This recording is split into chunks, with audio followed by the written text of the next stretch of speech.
อบแต่มันดีดพ่อ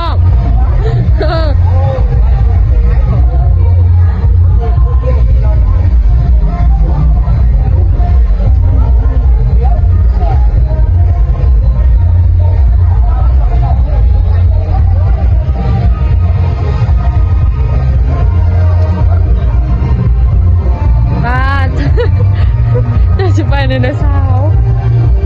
ใช่ไงก่อนไปเบิ่งเสื้อผ้างามๆแต่หามาได้ทางหน้าผม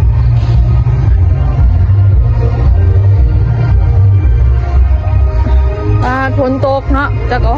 พี่เนาะฝนตกเนาะพี่เนาะหน้าชิ้นหกตัวฝนจะมาจนพีมาทางหางกันอ่ะ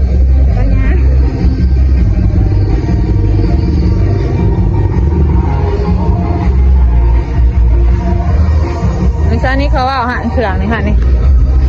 ชุดห่านเนี่ยงามนะมาสื่อนี่ใส่คุก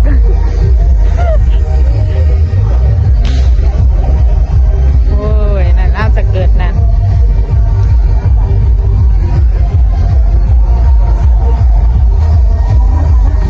งามเลยสาวเนาะเจอตัวเหรอเคยไปสุดนอนผุดคอยนะต้องเหมาะก็สุดนอนช่วงนี้โทรศัพท์นี่ชิว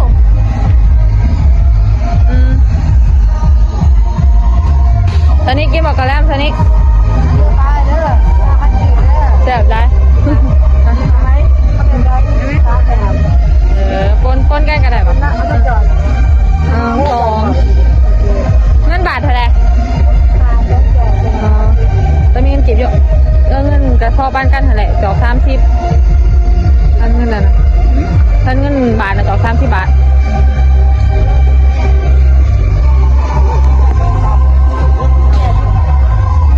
ไปกินอยู่ไทยนะแซ่บยุบ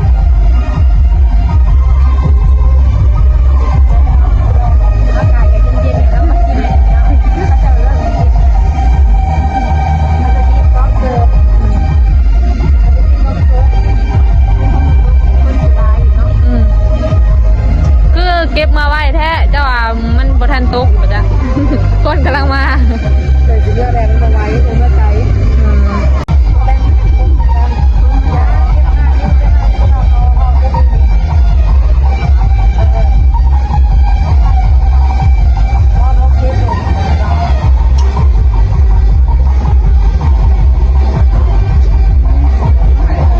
ไปเบิดค่ะ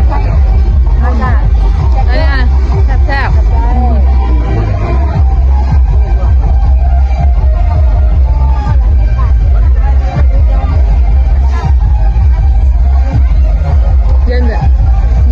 ฝนตกเย็นก็กินเนาะ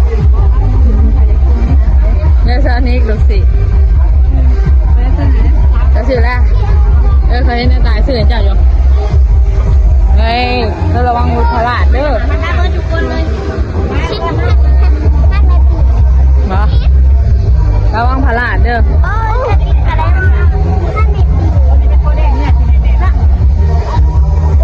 ยังไปชานิกระวังโหลดจะโชคโหลด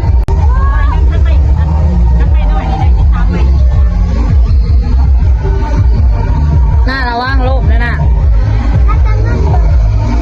แม่ยางมาจะไปถ่ายไอ้นิกนี่โชคระวังโหลดได้ทำ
คือกันเล่มโตค่ายจอก5 บาทเลยเนาะ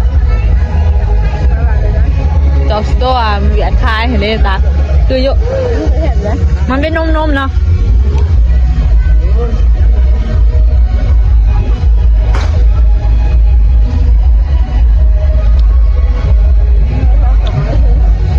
เจ้าเลยเคยบอกนี่เขาไปเบิ่งห้านดิตา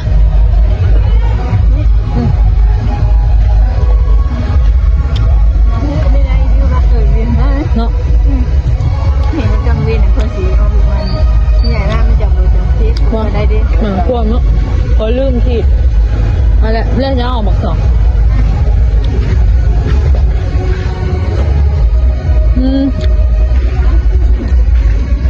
ทำหมัดหัวหมัดผมเห็นไหมมันชื่อโบนไผ่นางนั่นเป็นหมูเป็นผมค่ะแล้วเบิ่งค่ะใช่คนตัวอันนี้ทางเธอมันมีสีดำเนาะค่ะเรื่องสีขาวมันบ่อยู่แล้วมันดึงเหรอหนาถ่ายหุบมันก็มีเนาะแบบเป็นผมค่ะนะให้เด็กหน่อยน่ะนี่พันได้เท้ากิบมาเบิ่งดูทางนี้นี่มันบอกมีอันของเด็กหน่อยตาแพงเนาะ5 บาทเลยค่ะนั่นแหละ30,000 40,000เด็กถามเขาจะเบิ้งด้วยแม่ไปซื้อล่าผมซื้อจริง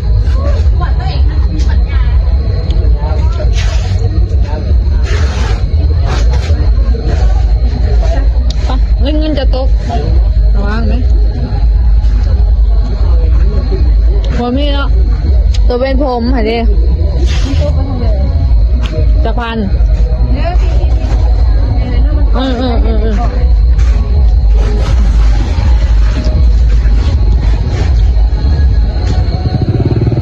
เจ้าเป็นเหมือนดูเขาจะตากันเป็นลูกตาอยู่บ่นี่เจ้าว่าได้ต่างมาแล้วรถเด้อขอไปเบิกรถขวานี่ครับ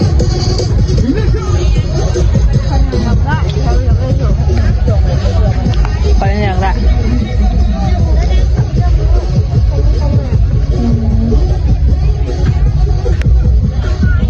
วิตาแพงเลยเชียวเนาะงานอยู่เลยงานเลย